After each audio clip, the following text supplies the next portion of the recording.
Welcome to our QI quick webinar series, Developing and Planning Solutions.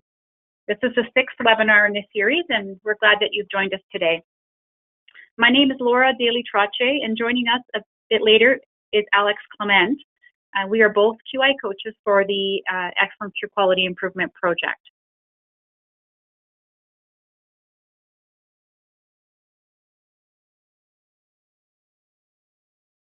The agenda for today is to cover off and explain to you a little bit about what E-QIP'S is, or the Excellence Through Quality Improvement project is. We're reviewing the model for improvement, and we will give you an overview of some popular idea generation tools.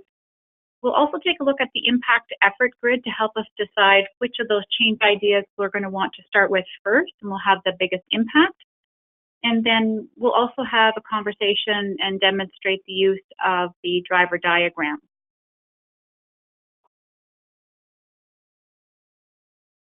So E-QIP'S is a partnership between Addictions and Mental Health Ontario, CMHA Ontario, and Health Quality Ontario. And basically what this project is designed to do is to promote and support quality improvement in the community mental health and addiction sector, to help those with the boots on the ground in our communities improve the services that they are providing to our service recipients.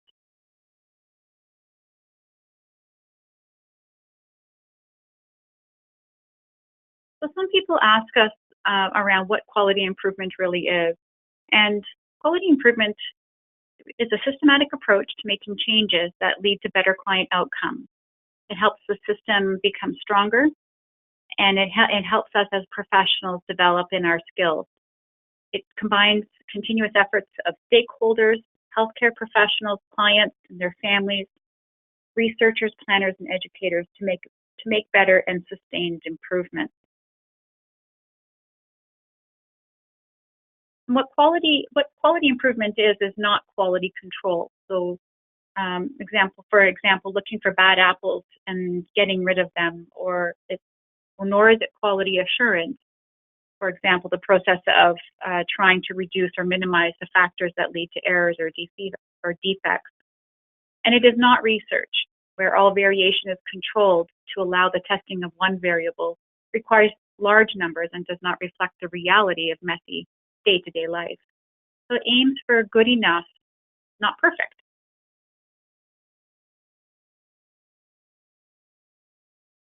And this is just a graphic to demonstrate what the model for improvement is.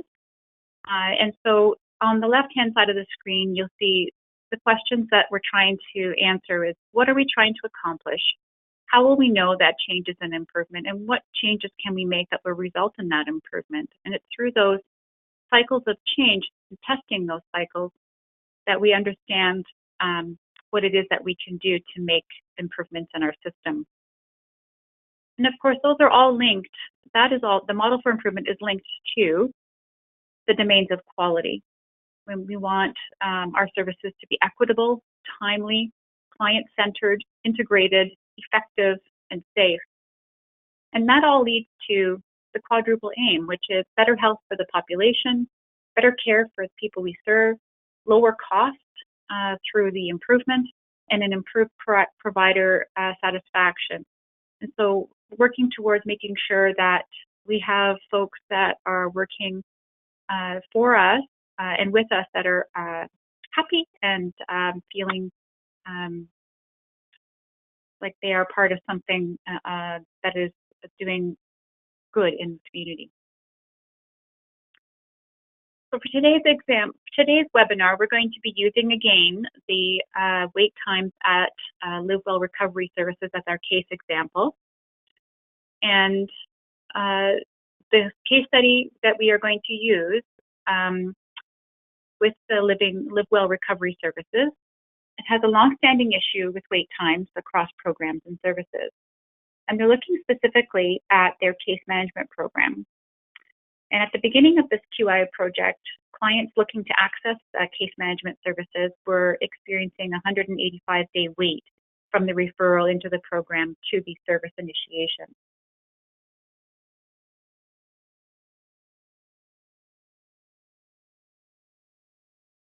So here we are with our model for improvement.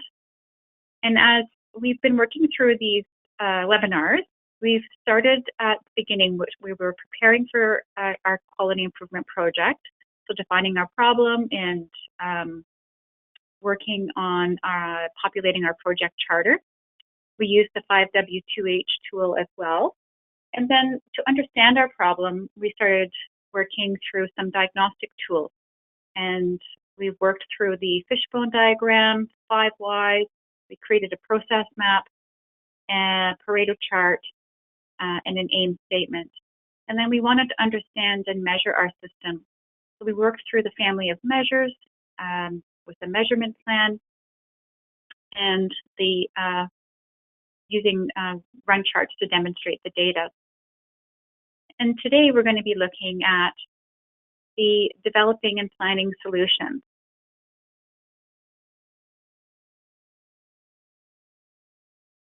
And so you've developed your problem statements, you've worked through the diagnostics and determined a list of contributing causes to the problem.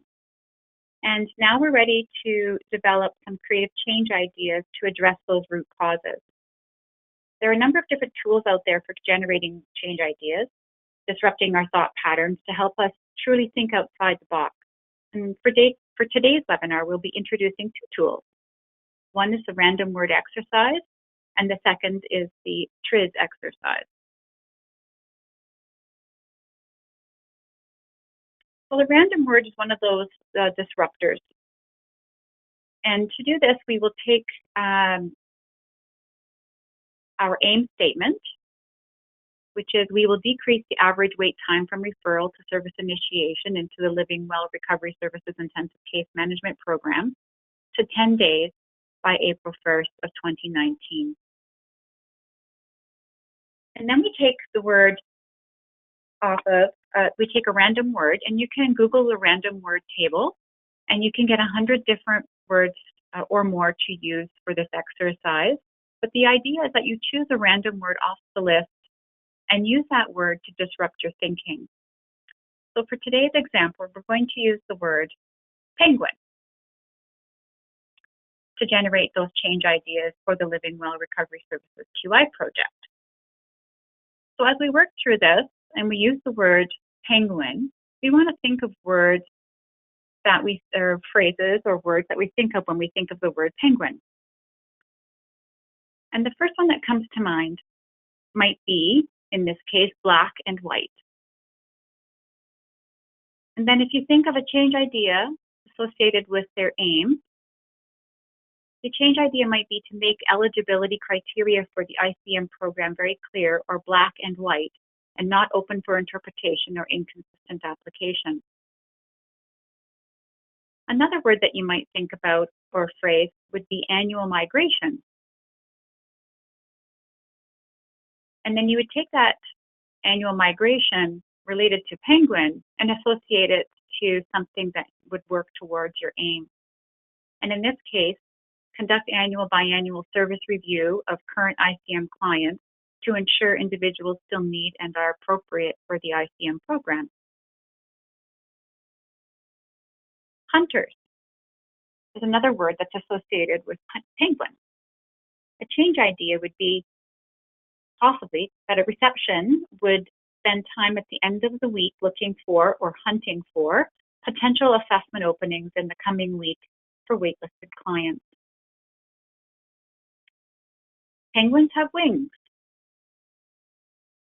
A change idea might be that assessments will occur at a location that's best suited for the individual to ensure easy access to appointments, preventing delays due to transportation challenges of clients. My apologies.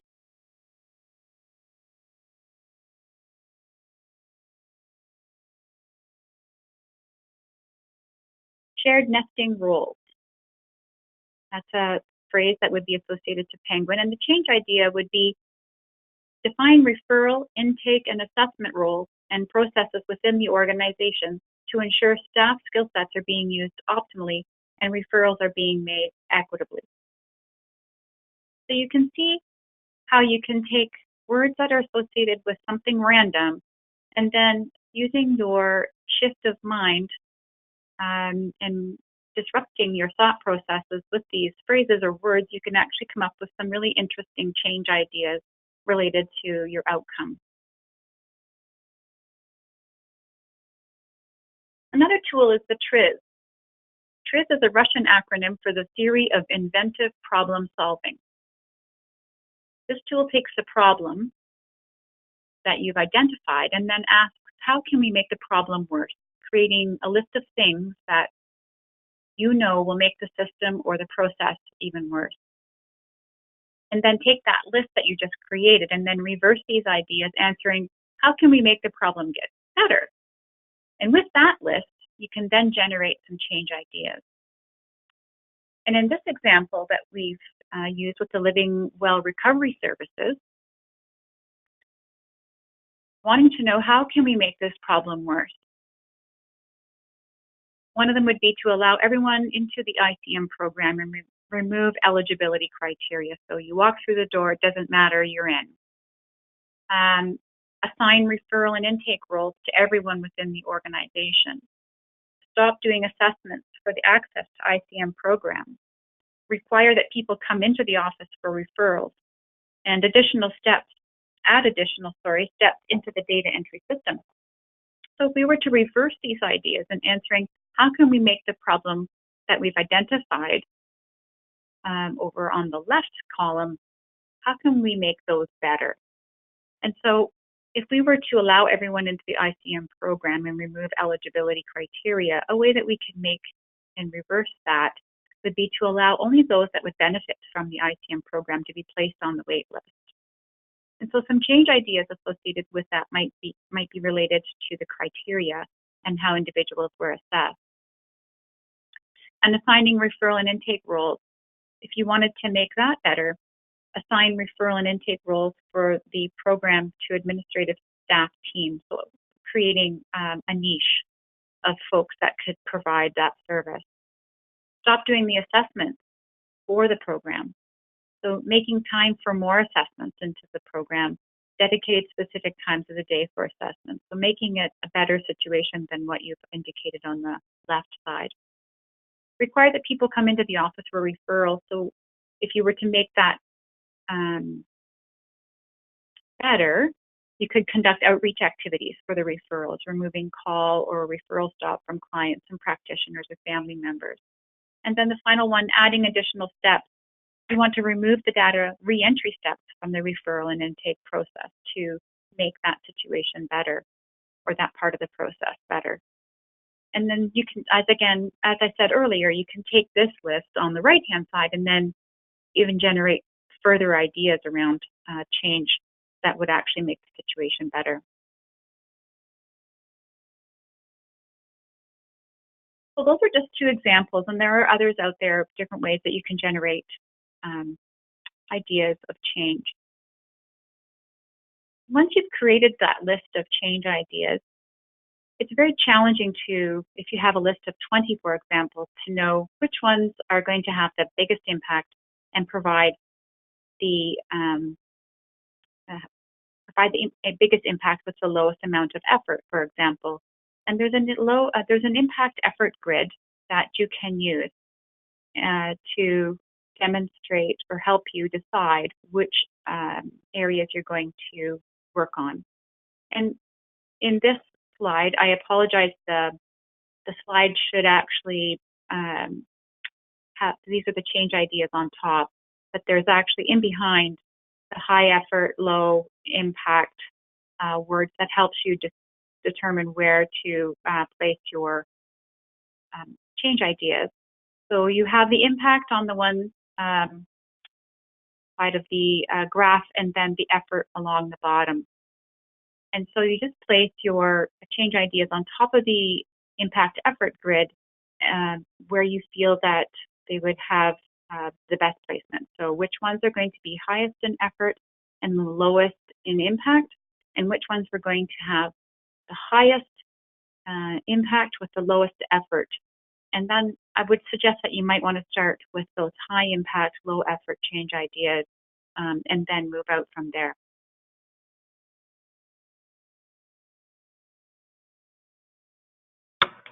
Thank you, Laura.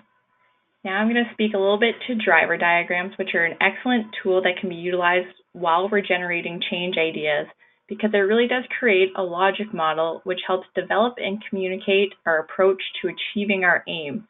It facilitates the link between root causes, which we would have spoken to during our diagnostics webinar, and the change ideas that Laura just described for us. It also provides a structure for identifying appropriate measures, again, that would have been discussed in our understanding data webinar done earlier, and answers the questions why and how. It really provides kind of a model around why we're doing the things we're doing and how we're hoping to achieve that aim.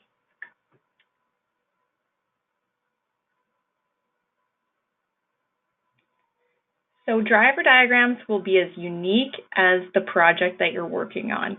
We've created some quick tips here to help people understand where certain things should end up on a driver diagram. For instance, we always have our aim statement, which is directly from our project charter, but we may also have a big dot or system aim. If appropriate or possible, the project should be tied to a larger strategic direction or system aim that's really going to help anchor it with the organization. For the primary drivers, we also say that they are the main themes and areas that need to be pursued. Getting down to the level of the secondary driver, we want to remind people that there may be more than one secondary driver for each primary driver, which will be a little bit more clear when we advance to the next slide. We suggest that you consider reframing root causes identified in the diagnostics in a positive way, and also to include descriptor words, for example, lack of understanding or reduce repeat errors, because these make the ideas actionable. Ideally, we want to be able to attach a process measure to each secondary driver. For the change ideas column, again, there may be more than one change idea for each secondary driver, and they should be based on the root causes identified by the team or by the client as part of diagnostics, whether they be surveys or experience-based co-design. Again, we should be able to attach a process measure to each change idea, and the process measures will emerge from the change ideas and/or secondary drivers.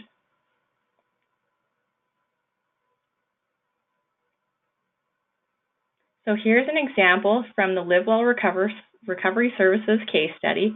So as you can see on the left here, they have their project aim, which relates to decreasing that average wait time from referral to service initiation to 10 days by April 1st, 2019. And our primary drivers to the right. They have a couple examples here of only appropriate clients are waiting for and getting into the case management program, allowing sufficient time for case management program referral and processing assessments available for staff, and reducing duplication of process steps from receipt of referral to service initiation. Continuing to the right, we've identified some secondary drivers. So the first primary driver of only appropriate clients branches off into two secondary drivers. So improving the clarity of the case management program eligibility criteria, and clients requiring higher support referred into an alternate program. So we're starting to get into more granular detail, talking about the issues that were identified in the diagnostics, those root causes, and how we could go about addressing those issues at the level of the change idea. So for example, updating intake form questions with appropriate eligibility criteria and training staff on eligibility criteria. So again, as we progress from left to right, from our level of our aim to our change ideas, we're answering the question how. So how will we decrease wait times? By only allowing appropriate clients in. How do we want to achieve that? By improving clarity of the case management program eligibility criteria. How are we going to do that? By updating intake form questions with appropriate eligibility criteria. Now, if I take an example from the very bottom, we can answer the question, why are we doing these things, if we go from right to left? So at the level of change ideas, the very last one, we have assess data recorded into the client management system straight away. Why are we doing that? Well, to limit the amount of client information that is handwritten. Again, why are we doing that? To reduce the duplication of process steps from receipt of referral to service initiation. And why are we doing that? To achieve our project aim of decreasing wait times.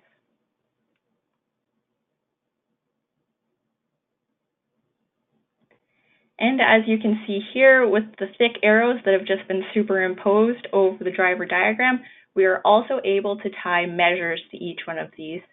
So again, on the far left, our project aim has an outcome measure associated, which is the average number of days waiting. So these measures are very tangible. They are measurable and specific. The secondary drivers also have measures attached to them, including the % of staff that report high degree of understanding of eligibility criteria, or the number of clients referred out of the case management program. And these can be either rolled up or rolled down further, depending on the project. So we also have an example of a balancing measure here in the red arrow on the right-hand side that says % of clients reporting excellent satisfaction. Those are the unintended consequences that we may see by making changes in other areas of our system.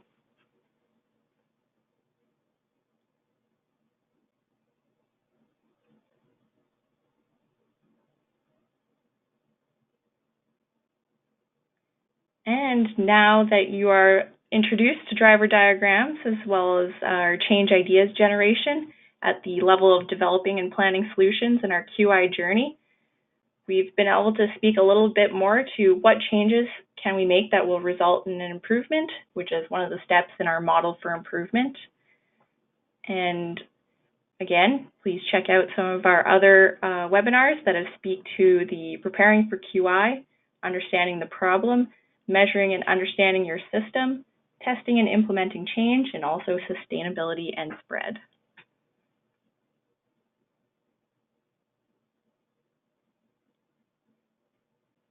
If you have any questions or would like more information about E-QIP, please feel free to reach out to one of our directors, either Michael Dunn or Debbie Bang, or as well as our program manager, Jenna.